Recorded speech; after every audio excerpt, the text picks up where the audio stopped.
Okay, so here we are. We're just entering the map. The first thing that you want to know about bombing is the stats of your ship. So a bomber, like a bumper, gets 3 moves per turn. Like a bumper, you can move the paws up and down. But it also gets here's what happens when I'm busy talking and not paying attention. It also gets 1 bomb every other turn. You'll notice right over here, this is the bomb. And you place the bomb just like you would be placing a cannonball in a regular BNAV. Once you've used that bomb, though, you don't get another bomb until 2 turns later. So you have to kind of ration them. You're going to take very little damage to sink, and tents will come after you. They'll target you pretty hardcore. So the early stage, the first thing you're doing is you're just trying to get to the head. Now, if it's a bad head, and we'll talk about how to identify those in a bit, then you're going to disengage. But for the most part, you want a head that you can get to within 3 minutes. 5 minutes is acceptable. If it's going to take you longer than that to get to it, it's probably not worth keeping the map.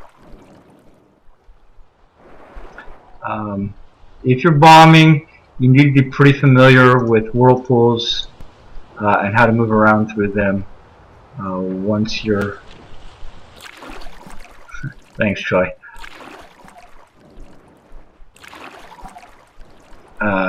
This map is relatively easy to bomb. There's not a whole lot of obstruction in the way, but on a lot of them you're going to have to deal with whirlpools and currents and other things to get back into position. We'll talk about how the actual mechanics of bombing work in a minute. One of the things that new eggers and bombers alike have trouble with is understanding the quote-unquote zone. And the zone is an 8x8 grid centered on the head of the kraken. If you are in the zone on the turn the kraken's head resurfaces, you die instantly. So it's important to know where that zone is. Now on most heads, it's actually pretty easy to spot because there'll be a row of currents that sort of delineate it. So here on this head, right along here is the zone. That's what you have to stay out of. I think I'm about to die here. This is not good. I'm paying too much attention to you and not enough to the map. There are a couple of heads where the zone is not as well delineated, but on most of them, you're looking for the line of winds, sort of forming a square around it.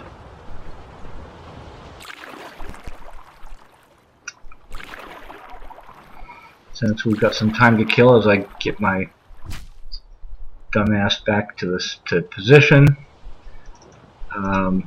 talk about what I look for in a head before I disengage. There are a couple of things.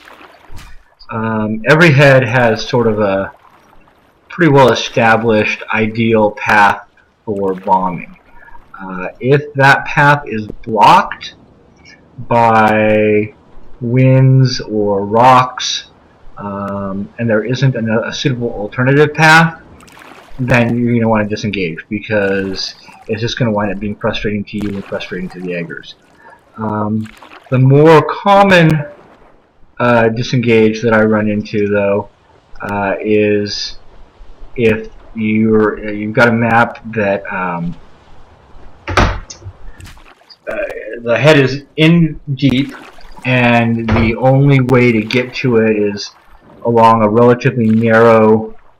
Oh, come on, Tense, leave me alone.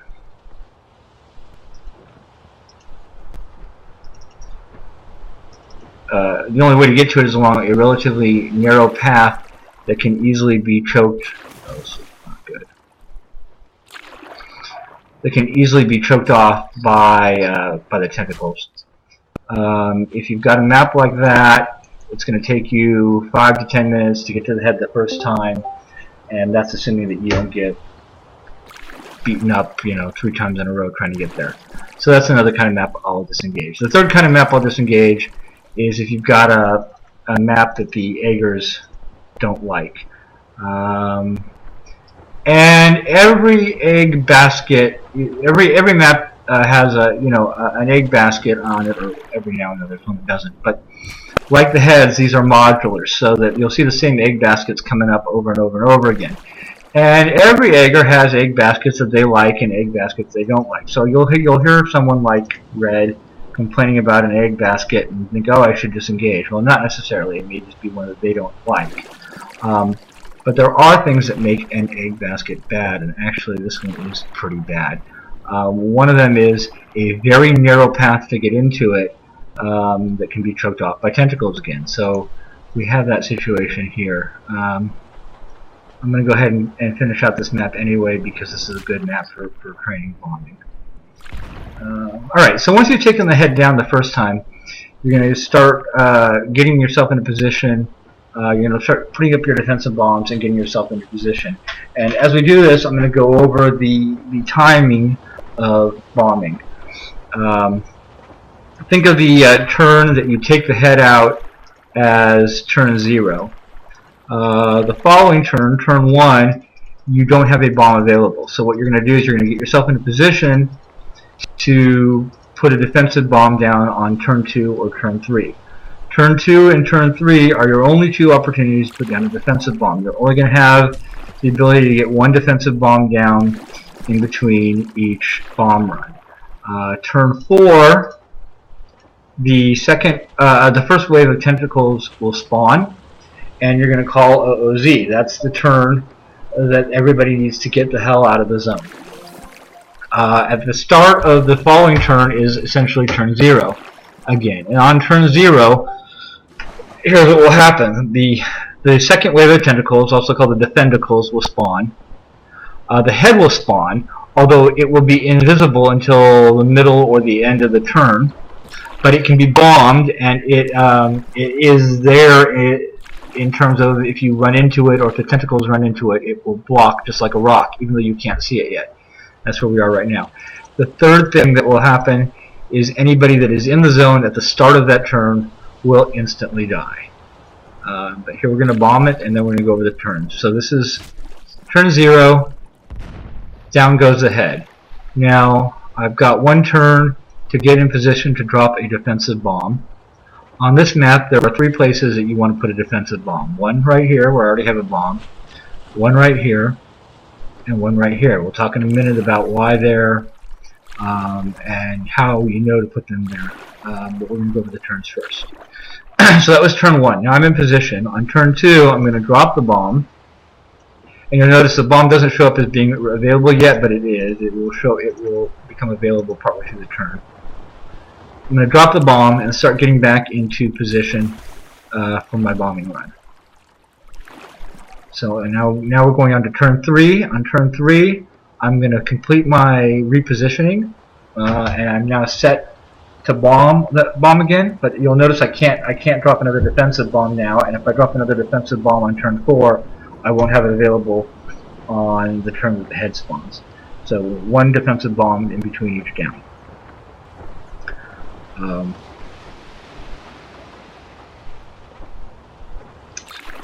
Here's turn 3. Whoa, I had a little lag there. Alright, this is now turn 4. Turn 4 is the OOZ turn. You'll notice that you'll see a bunch of the ink disappears, and now here are the tentacles. I announced OOZ so that everybody knows to get out of the zone, and now I just have to pray that these guys don't kill me or push me into the zone, which sometimes happens. There's 1 of my defensive bombs gone. There's 2 of my defensive bombs gone. Great. Okay, so this is now turn 4. At the start of this turn, the defendacles spawned, the head spawned. Oops, bomb. Ah, shit! I didn't drop the bomb.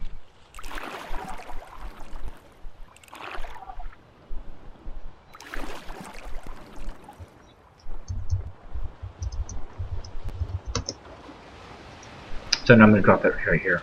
And we have a new turn 0.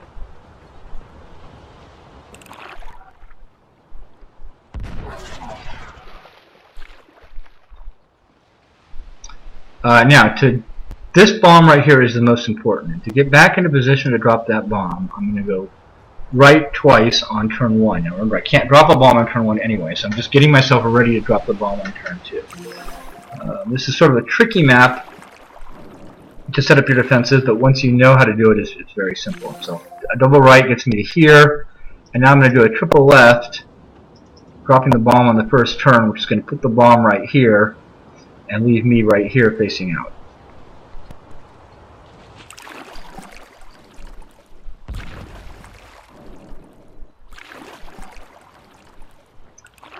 So that was turn 2.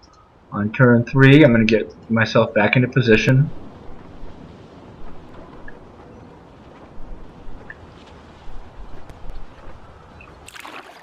Now, how do I know where to drop these bombs? Well, 2 answers to that. 1, by watching other bombers when I was learning to bomb, seeing what they did and emulating it. But also, some of it I figured out on my own or worked out on my own. Because because of the rule of where the defendicles will spawn. So the defendicles will always spawn in the 2x8 on the 2 sides of the kraken's head. So somewhere between here and here, I'm going to bomb here, and here and here, the defendicles will spawn. They will never spawn in the 2x8 in front or in back. That's why you'll sometimes hear bombers talk about side bombing, or why side bombing doesn't work. Side bombing, you're always going to want to bomb from either the front or the back of the head, because it gives you the ability to defend against the defendicles. So if you know that the defendicles have a limited... yeah, there we go. Yeah, place spawn. Okay, and now I'm going to drop into the defending defensive bomb.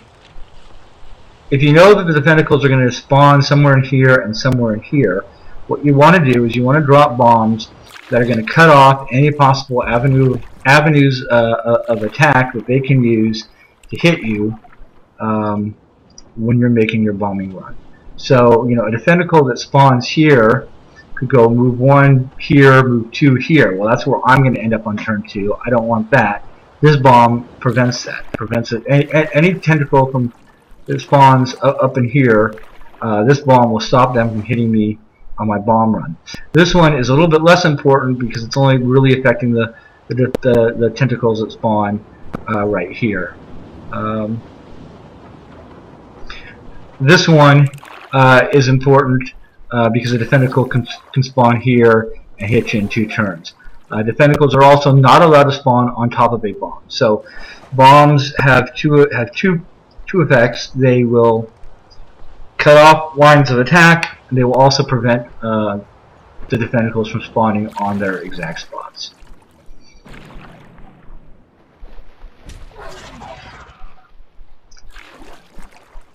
Once you have all of your primary defensive bombs set up, which in this case would be here, here, and here, it's a good idea to drop some secondary bombs behind you. Those are going to help protect you against the smaller tentacle spawns.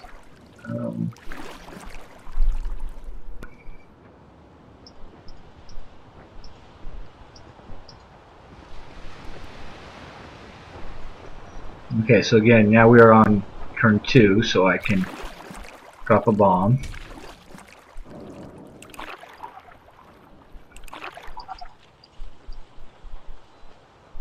This bomb right here is a magnet for eggers.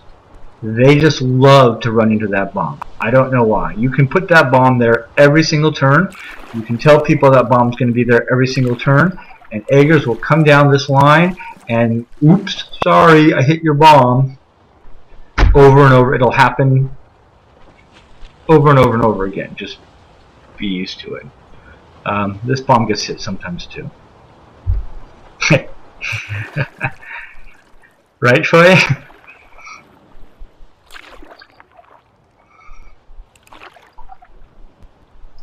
And you'll see even experienced bombers who are egging will make that mistake. I don't understand. I used to call this spot the G spot in hopes that the Min would never find it, but it didn't work.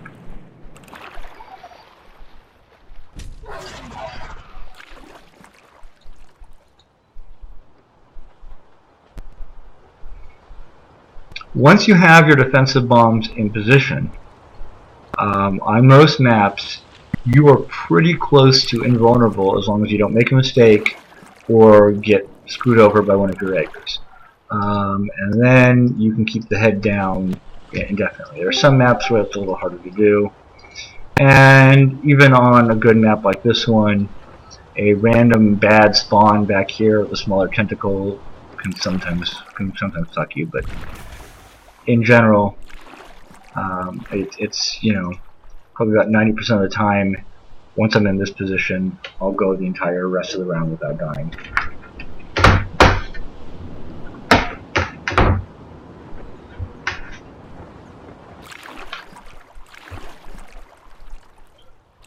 Okay. Not be ready to this.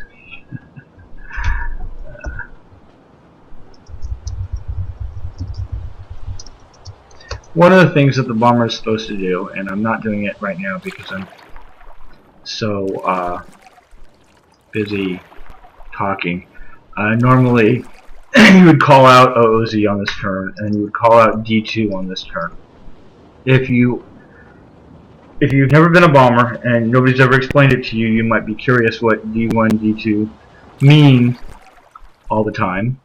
D1 and D2, or D3 and D4, are the turn on which the bomber is going to hit the head. At the end of that impulse, all of the tentacles on the map disappear. So the eggers like to know that it's a D1 or a D2 because it tells them that on that turn, at the end of that turn, the tentacles are going to disappear and they can run right through the square that the tentacle had just been in safely. Now, you would think that, you know, since every single time it's going to be a D2 on this map, that you shouldn't have to tell the eggers that. They should just see, oh look, the tentacles are up. Oh look, it's going to be a D2. But eggers are stupid. I don't know what to tell you. There's no other possible explanation. It's as easy as pie. Every single time it's gonna be D2. But if you don't tell them that, oh, they get upset. So, these are more experienced eggers, and plus they like me, so then I can get mad at me if I don't do it. But I should be. So there's the OOZ call. I'm a little more picky about calling the OOZs if there's somebody in the area. If there's somebody in the area, I like to warn them that they need to get the hell out. If there's not somebody in the area, you know, I may or may not say it because I'm busy. And they should know better anyway. And there's the D2. Now that covers 95% of bombing and gives you an example, or gives you a good idea of how to bomb this particular head. I'm going to now drop another defensive bomb behind me because I've got my 3 main peripheral bombs up. The other thing you need to know, or the other 2 things you need to know, when the head spawns, the turn that the head spawns, even before it's visible, it is acting as a rock. It blocks, and that blocks you. It also blocks the tentacles. On this map, that's not actually all that useful information. But on some heads, there are areas that you don't need to worry about bombing because the head is going to block incoming tentacles. And so when we see a head like that, I'll make sure to record a tutorial for it. The other thing is that the head looks square, but it's actually not. It's going to be a D shape. Rather than being able there are going to be 2 spots that sort of look like can be reached by bombs, but can't be. And so let me see when it comes up here. That's up for long enough. I'll show you what I'm talking about. But basically, this spot, I think on this one, it's this spot and this spot, look like they're part of the head, but they're not. Not only can they not be bombed there, but the tentacles can pass through it. So the head is like this. As you'll notice, the tentacle was right here, but any other spot along here would be blocked.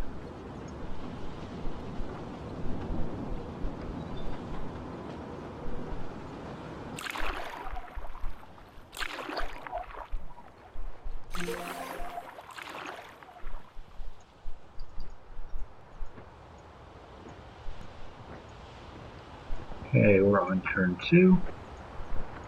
Now the nice thing about having 2 turns to put out your defensive bomb, sometimes you get distracted and you forget to hit a bomb, whatever, you've got an extra turn to put the bomb down. On some maps, you actually need that extra turn. On this one, you don't. And every now and then, like, oh wait, I sat too long.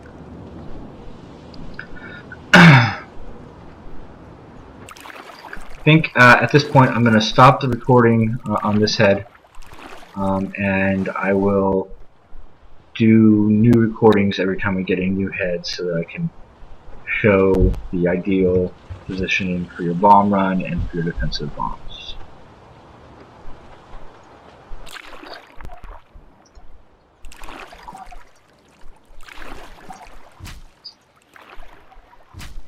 As soon as I figure out how to stop on this thing.